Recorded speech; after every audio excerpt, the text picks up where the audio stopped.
Des combats opposent depuis le matin de ce dimanche 5 mars 2023 les forces armées congolaises et FARDC aux rebelles du M23 RDF sur des collines surplombant la cité de Sake, dans le groupement Kamuronza, chefferie de Bahunde, à territoire de Massissi au Nord Kivu. À croire les sources concordantes, les rebelles du M23 RDF ont lancé des attaques sur les positions des FARDC dans la zone de Nehenero, dans le village de Murambi, et vers Malehe, à environ 7 à 10 km de Sake, cité située à au moins de 30 km de Goma. Sur un autre front, on signale également des affrontements entre les FARDC et les mêmes rebelles aux alentours de Kiruba. Toutefois, cette entité agro-pastorale demeure entre les mains des forces loyalistes, tout comme Matanda, Bihambwe et Rubaya. Ceci intervient un jour après l'annonce de la présidence angolaise, selon laquelle la direction du mouvement du rebelle M23 s'est engagée à cesser les hostilités de toute la région de l'Est de la République démocratique du Congo à partir de mardi 7 mars à 12 h, selon plusieurs sources, alors que des civils ont été massacrés par les M23 à Kazaroho et à Kabizo, Tongo, à début de cette semaine, causant plus de 40 morts, tous civils et agriculteurs. À ceci, nous recevons M. Aimé Mukanda, notable dans le territoire de Rutshuru, qui revient à ceci. Actuellement, le territoire de Rutshuru est caractérisé par la guerre imposée par les Rwandais sous casquette du M23. Et aujourd'hui, nous pouvons signaler que plusieurs personnes sont en déplacement. Ils ont fui les territoires de Rutshuru, la chefferie de Bouisha. Et nous signalons que les affrontements continuent toujours sur les lignes de front à Kishiche, à Bukombo, à Kichanga Mweso, à Mushaki et ailleurs. Et nous signalons que ça fait au moins plus de 3 jours. Et c'est là, après l'échec que les M23 ont subi vers Sake et dans le parc national de puisque les M23 voulaient récupérer la cité de Sake et même s'affoster dans le parc national de Virunga pour chuter vers Mugunga Rusayo. Là, c'est aux alentours de Goma.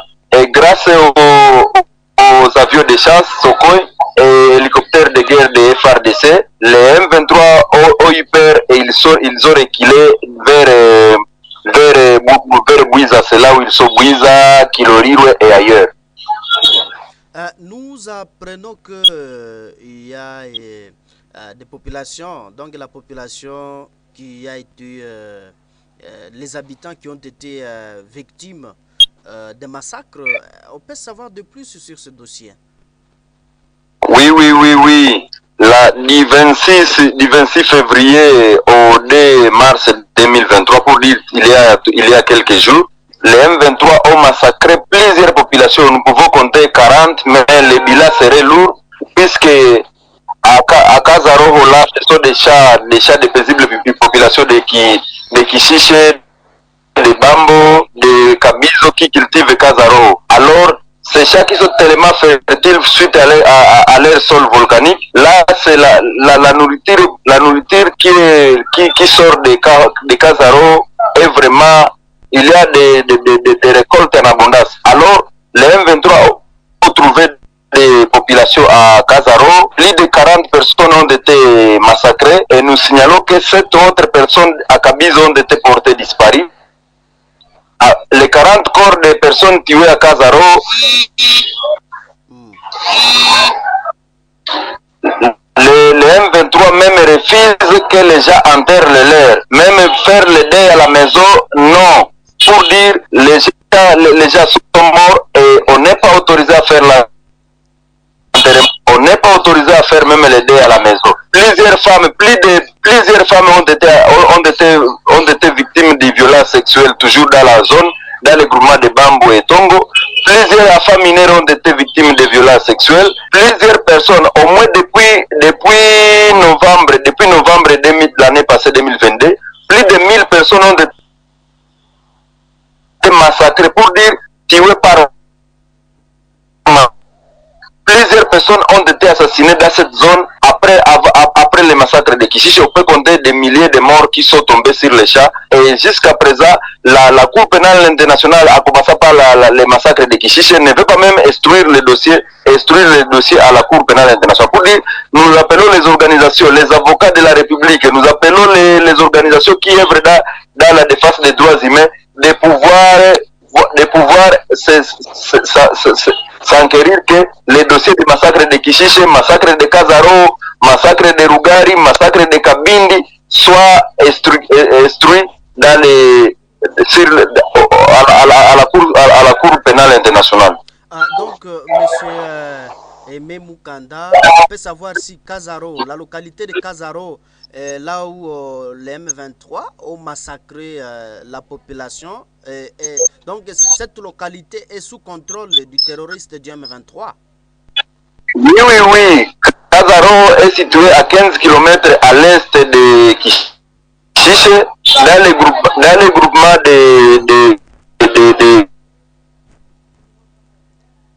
et le même Kazaro, quand vous êtes à Kiwanja, vous voyez Kiwanja en bas, la cité de Kiwanja, Ruchuru Centre en bas. Et quand vous êtes à Ruchuru Centre, vous voyez Kazaro en haut, ce sont les montagnes en haut ouest de Ruchuru Centre ou de Kiwanja. C'est là où même la population de Kiwanja cultivait, c'est là où la population de Ruchuru Centre certisait cultiver les haricots verts que les gens consomment à Kinshasa, ça quitte à Kazaro. Si vous mangez de l'haricot vert à Kinshasa, sachez bien que ça quitte à Kazaro. Pour dire, Kazaro, il y a beaucoup de monde qui cultivait là-bas et aujourd'hui, ils sont victimes de massacres causés par les rebelles terroristes du M23.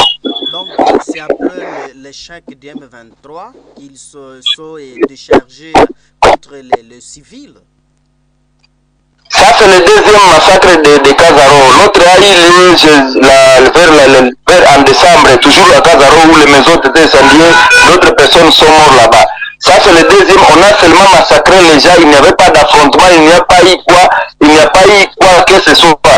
À cause de la haine tribale que le M23 vit avec, puisque la majorité des M23 sont des Ougandais et des Rwandais. Alors, ils sont venus pour massacrer les Bantous qui cultivent les champs ici, à Kazaro et ailleurs. Pour dire, ce n'est pas seulement ça. Les bombes sont piégées partout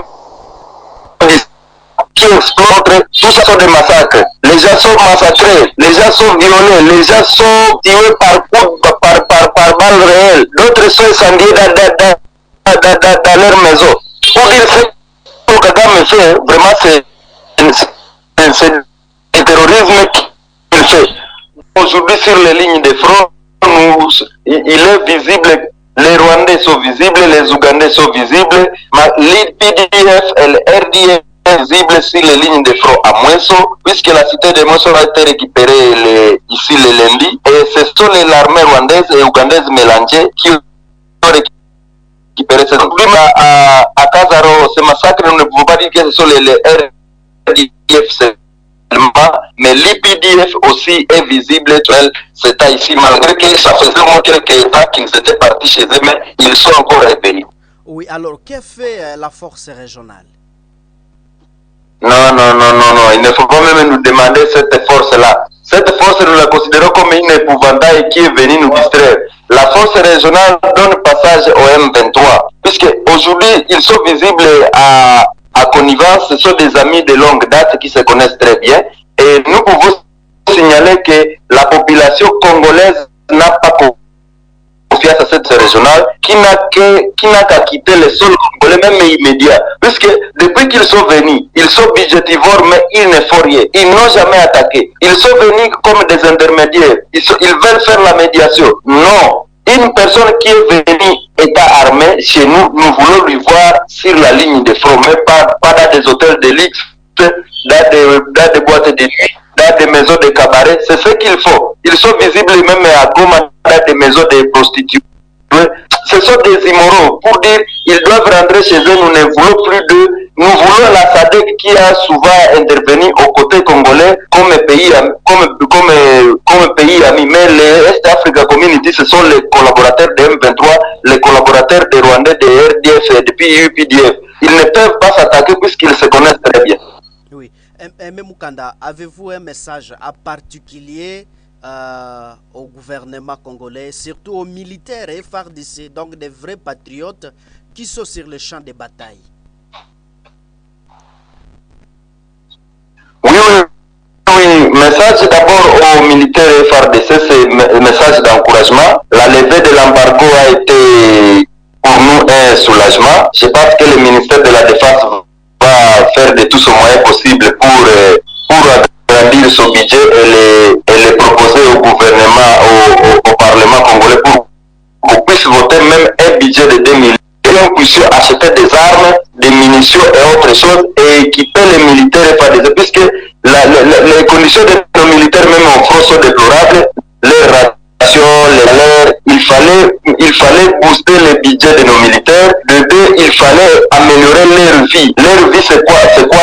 Construire pour eux des camps militaires qui sont forts, qui sont fortifiés et les équiper avec des tanks. Sur les lignes de front, il ne faut pas voir un militaire qui dort dans des moustiquaires. Non, non, non. Nous voulons voir nos militaires au front être occupés, être équipés et avoir même de la ration comme ça se fait comme nous voyons la MONUSCO. Pour dire la logistique que nous voyons avec la MONUSCO, cette même logistique avec des chars de combat, des auto-blindés, nous voulons voir nos militaires être équipés et à la population congolaise, nous vous demandons soutien. Il y a soutien moral, soutien matériel.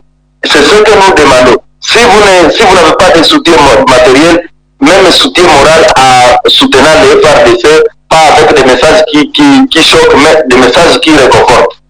Oui, et aussi aux Congolais qui vivent dans la diaspora et qui vous écoutent à Nouvelle-Zélande, aux États-Unis, en France et en Australie et partout donc dans le monde. Quel message avez-vous face à ces Congolais?